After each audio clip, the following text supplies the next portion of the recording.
I want to thank Susanna and the Community Liver Alliance for inviting me to come and speak on this topic tonight. We're going to talk about the assessment and management of acute kidney injury in patients with cirrhosis, and a little more specifically, the topic of hepatorenal syndrome. Now, although this is a rare liver disease conference, what I'm going to talk about today technically is not a liver disease, nor is it very uncommon, but it's important. Next slide, please. So acute kidney injury, or AKI, is not unique to patients with liver disease. It can occur in anybody, and it's simply defined as a relative decrease in glomerular filtration rate or renal function. HRS, or hepatorenal syndrome, on the other hand, is unique to cirrhosis. In fact, the diagnosis requires the presence of cirrhosis. This is renal dysfunction that results in a patient with cirrhosis from the systemic hemodynamic effects of portal hypertension. It can also be seen in acute liver failure or acute on chronic liver failure, but most typically we see this in patients with cirrhosis. We're going to talk a little bit about the changes in pathophysiology that we understand about this disease. We're going to talk about some changes to the definition that are important to understand. We're going to raise into question the requirement for the absence of primary renal disease. But I think an important point to understand is that this is a functional condition and, in theory at least, should be reversible. Next slide, please. So why are we talking about this? Because in patients with cirrhosis, the development of AKI, or hepatorenal syndrome, has very, very important prognostic implications. AKI outside of cirrhosis may have less importance in terms of prognosis. It is common, but when AKI develops in people with cirrhosis, we know that the in-house mortality when this develops in the hospital is as high as 26%. Okay, and there are different stages based on the severity. We'll talk about how the stage affects prognosis. Now, HRS, on the other hand, we break into two categories. There's change in terminology in recent years. We used to talk about type 1 HRS and type 2 HRS. And in short, the type 1 generally develops faster and has a worse prognosis. We now have changed the terminology based on our new understanding. So instead of talking about type 1, we talk about HRS AKI. And you'll see that the median survival is just 1 month in these patients. Whereas HRS, the type 2 HRS, which we now call HRS CKD, it does a little better. It has a better short-term prognosis, but you can still see median survival is as low as around 6 months. Next slide, please. So the definition of AKI has changed over the years, and currently we're in favor of using these most current diagnostic criteria that were put forth in 2015 by the International Club of Ascites. So we're going to refer to these as the ICA criteria. Okay, and what's really important is this new criteria focuses more on a change in the creatinine rather than an absolute creatinine value. Creatinine, of course, is a biomarker of renal function. Lower creatinine is better, higher creatinine being worse. So we focus more on the change in creatinine for a number of important reasons. Creatinine may not be the perfect indicator of renal function in patients with cirrhosis. Okay, the old criteria used to say we couldn't call it AKI until the creatinine rose above 1.5. But the problem is in cirrhosis, a couple things. First of all, patients with cirrhosis it's not uncommon to see muscle wasting or sarcopenia, and that's going to naturally bring down the creatinine. The other thing is that a lot of patients with cirrhosis have high bilirubins, and hyperbilirubinemia can affect the creatinine assay and make it turn up lower. So creatinine levels in patients with cirrhosis may be lower and somewhat underestimate the degree of renal dysfunction. Okay. The other reason they got rid of that absolute criteria is that we understand that early recognition is important. So patients recover better when this is recognized and treated early. And eliminating that requirement for the value to go above 1.5 and looking at changes from baseline may allow us to pick this up a little bit earlier and initiate treatment. Okay, a baseline creatinine is defined as the lowest creatinine within the past 3 months. Okay, urine output is not a great biomarker of cirrhosis or renal function. Of renal function in cirrhosis, because urine output may be upgraded by using diuretics, and it may be the urine output may be decreased in cirrhotics who are doing a lot of third spacing, developing anasarca or ascites. So creatinine is the favorite biomarker right now. There are some newer biomarkers that are undergoing investigation, but have not been recognized as appropriate for routine use at this point. Next slide, please. So the 2015 ISA criteria read as such, okay? A creatinine increase by 0.3 milligrams per deciliter from baseline within 48 hours. So that 0.3 number is important, and it's going to come back to us in later slides. The key thing to remember, AKI in the setting of cirrhosis is defined as an increase in creatinine of 0.3 from baseline within 48 hours. I'm going to skip a couple of those features. You'll notice that there are different stages. The stages are based on the absolute creatinine. So you'll see there's a stage 1A and 1B and a stage 2 and stage 3. Okay, so going backwards, stage 3 means the creatinine is increased 3 times from baseline. Stage 2, the creatinine has increased more than 2 times from baseline. And stage 1A and 1B is basically whether the creatinine is less than 1.5 or greater than 1.5. So if the creatinine is increased by 0.3 within 48 hours and it's still less than 1.5, that's stage 1A. Stage 1B means the total creatinine has gone over 1.5. Okay. You'll see on the very bottom bullet there, the 3-month survival is very different for these stages. The reason they differentiate really stage 1A from 1B is because of you see the prognosis changes from 82% to 55% 3-month survival. And that's just going from 1A to 1B, whereas 1B, 2, and 3 has pretty bad prognosis, slightly lower with each higher stage. Next slide, please. Okay, so AKI, now we're not talking about hepatorenal syndrome yet. We're talking about just AKI. This is generally a reversible condition, and it's a better prognosis than HRS in our cirrhotic patients. And there are 3 basic ways that you get AKI, the most common being prerenal azotemia, or dehydration, decreased blood flow to the kidney because of volume loss or dehydration. Second cause of AKI can be intrinsic renal disease. So something happens to the kidney itself. Okay. Now this may be a nephritis or a glomerulonephritis. Most commonly is from ATN, acute tubular necrosis. What causes ATN? Commonly infections, particularly sepsis or SBP. This can be a drug-induced etiology, and things like IV contrast, nonsteroidals, or aminoglycoside antibiotics are common culprits here. Okay, ATN is usually defined simply by casts present in the urine, and there's a fractional excretion of sodium or FeNO that's usually over 2%, whereas it's under 2% in prerenal and in HRS. Okay, and the third possibility is post-renal obstruction. So ureteral obstruction from kidney stones or a bladder mass that's blocking the ureters. So the problem is either originating before the kidney, in the kidney, or after the kidney. Okay, let's go to the next slide. And again, these are things that can happen in anybody. This isn't unique to the liver disease. And how do we treat this? Well, first you have to think through your differential diagnosis. Treat any underlying cause that might have precipitated that sudden worsening of the kidney, such as GI bleeding or infections. We have to make sure we avoid any potential nephrotoxin drugs. We don't want to add insult to injury. We want to hold diuretics. We do not want to further dehydrate the patient. We want to do things to improve perfusion of the kidneys so they can recover. Lactulose, if patients are taking it incorrectly, can also cause dehydration. If they're taking too much lactulose and having excessive diarrhea, that can contribute. So you may want to think about holding lactulose too.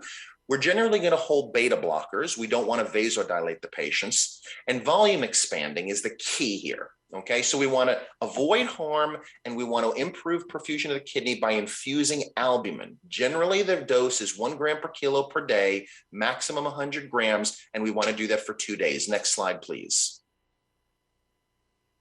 Now, patients will either respond to treatment or they will fail to respond. We can talk about a partial versus complete respond based upon how much the creatinine gets better. If it gets better, but it's still more than 0.3, there's the 0.3 again above baseline, that's a partial response.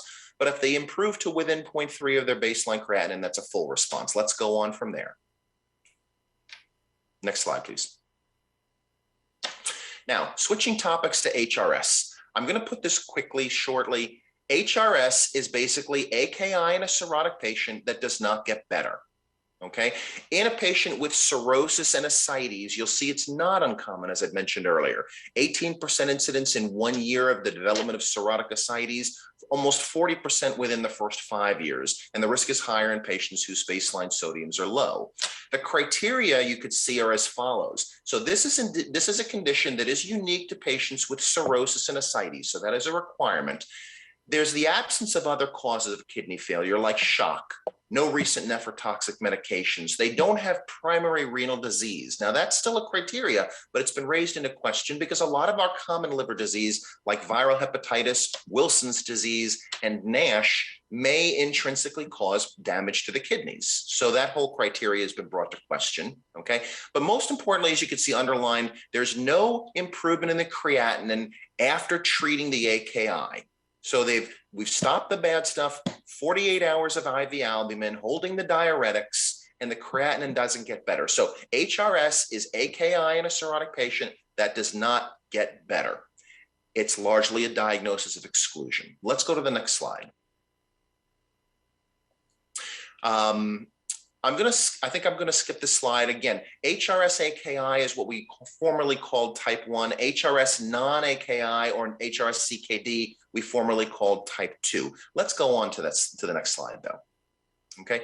Now, what causes this? The classic theory that we've had for a long time is the classic vasodilation theory. Patients develop vasodilation because of portal hypertension. There's decreased renal perfusion. The kidneys respond by producing hormones that lead to fluid retention, but also cause constriction of the renal arteries, and that can further lead to worsening of kidney function. But that theory has been amended in recent years, so our understanding is a bit different now, and it's clearly much more complex than this. We know that this is not just about vasodilators, and we know that because when you treat these patients with vasoconstrictors, they don't always get better. So there's something else at play. So in patients with cirrhosis, many patients with cirrhosis will have a cirrhotic cardiomyopathy where their heart function, the heart pump, isn't able to push out the blood and perfuse the kidneys. Many of our patients with cirrhosis can develop adrenal insufficiency, and that can worsen the cardiac function. Okay, and then let's go on to the next slide. Okay. What's really come to the forefront is our understanding of this inflammation theory. And again, it can explain why some patients don't respond to vasopressors. There are two types of substances that go by the name PAMPs and DAMPs. PAMPs stands for pathogen-associated molecular patterns, while DAMPs stands for damage-associated molecular patterns. So PAMPs are basically bacterial proteins. We know that in cirrhotics, bacteria can translocate from the gut into the portal circulation, and bacterial endotoxins and lipopolysaccharides can cause further vasodilation of the systemic circulature, impairing blood flow to the kidney. DAMPs are damage associated. So when the liver is injured acutely, such as from an ischemic injury, active alcohol use, viral hepatitis, there are mediators, there are inflammatory substances that can get released that can further contribute to the whole hemodynamic effect and the worsening of the kidney function.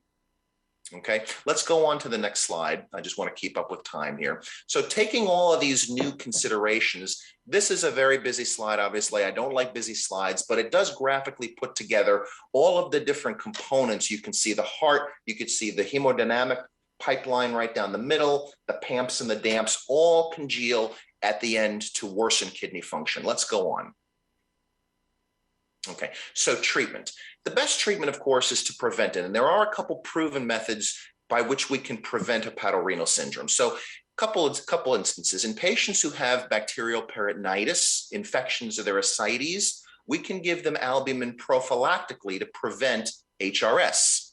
In patients who have high risk for developing SBP, using prophylactic antibiotics against SBP has been shown to prevent HRS. Or after we do a large volume paracentesis, giving IV albumin may help prevent the hemodynamic changes acutely that can happen after a paracentesis and help protect the kidney. So all three of these have been proven to reduce the risk of HRS. Next slide. However, when that doesn't work, we have treated the patient using all the things we do to treat AKI. We've given them 2 days of albumin and they haven't gotten better. Now we need to use pharmacotherapy, and the treatment is vasopressors. Okay, what we want to do is we want to raise the patient's mean arterial pressure and thereby perfuse the kidneys better. Okay, the duration of therapy, the maximum duration of therapy should be 14 days. In other words, if patients do not respond to the vasopressor treatment within 14 days, then it is considered a failure and we need to move on to another modality. I'll get to that in a moment, but I'll give you a sneak peek. It's liver transplant. Let's go to the next slide. I'm sorry, stay right there. Back for a slide for a second. So we have a couple different pressors to choose from, and the key is we're going to use it and continue our albumin. So we're going to choose a vasopressor and we're going to continue our albumin. We're going to give about 40 grams a day daily for that 14-day course or until the patient experiences a resolution. And there are 3 statins that are used across the world. In the United States, what we're using primarily is midodrine plus octreotide. So midodrine plus octreotide plus albumin, we call triple therapy. Another option would be norepinephrine. And a third drug, which is not currently FDA approved for use in the United States, but is the #1 treatment for this condition in Europe, is terlipressin. Let's go on now. So midodrine and octreotide. Midodrine is a vasoconstrictor. Octreotide inhibits vasodilation, so they have somewhat opposite effect. Midodrine is an oral medication. There's a variety of doses you use. You usually start from a lower dose and work your way up quickly to improve the mean arterial pressure. Octreotide is given subcutaneously. Again, a variety of doses that you up titrate quickly. Midodrine and octreotide have been shown to reverse hepatorenal syndrome in only 40% of cases. Overall survival has been shown to be improved with this treatment, but it's only 40% of patients who recover. Let's go on. Norepinephrine is a good choice of drug. It might be slightly more effective, but it's only given through an intravenous continuous drip and should only be applied in an ICU setting where patients can get monitored carefully. It is cheap. It's relatively safe, comparable to terlipressin in efficacy, and you'll see her reversal is a little better at about 50%. Let's go on. Okay. As I mentioned, terlipressin is not approved in the United States, but it is the most well-studied drug worldwide, and it has been shown to be superior to our midodrine octreotide triple therapy in reversing this. Okay, it improves survival, and like I said, about 55 to 60% full reversal of hepatorenal syndrome. Let's go on from there. Next slide. The problem with terlipressin and norepinephrine is they are vasoconstrictors and they can cause ischemia. So you don't use this in patients with ischemic heart disease, and you have to monitor your patients very closely for signs of ischemia, arrhythmias, and also volume overload. Okay, the confirmed trial was recently published earlier this year in New England Journal of Medicine, phase 3 trial that was done in hopes of getting this FDA approval, but it was not approved. It did show an improvement in primary endpoint compared to the control arm. Let's go on. Next slide. Okay. The problem was if you go down to the bottom where you look at safety, okay, you'll see that compared to the placebo arm, there were more patients who developed GI side effects. There were more drug discontinuations due to adverse events. And the bottom, more deaths from respiratory failure within 50 days, 11% in the terlipressin arm versus 2%. And that was the big hang up for the FDA. Let's move on to the next slide. Okay, so finally, if patients fail to respond to vasoconstrictors, we will initiate renal replacement therapy. Now, this is not a treatment of HRS. It does not correct our HRS. It's basically a book holder. It's a way to help our patients. It's a bridge to transplantation, which takes us to number 4, liver transplant. Next slide. Liver transplant is a definitive therapy for refractory HRS. It's got a high rate of resolution of 76%, and patients' kidneys often will get better following transplant. Survival improves after transplant, and you'll see post-transplant survival for this indication is comparable to our standard survival rates for other indications. There are some patients whose kidney function will not improve. There are some patients who will undergo simultaneous liver kidney transplant, or SLK. There are criteria for this. How do you choose who do you expect to get, whose kidneys are going to get better after just a liver transplant versus who you think needs to receive both organs at the same time? The next slide, I think, is my last slide. And just to show you, these are the criteria, these are the published criteria for selecting patients for SLK as opposed to just liver transplant. I won't belabor the point, but these are published and available for review. And I'll leave it at that. Any questions, please?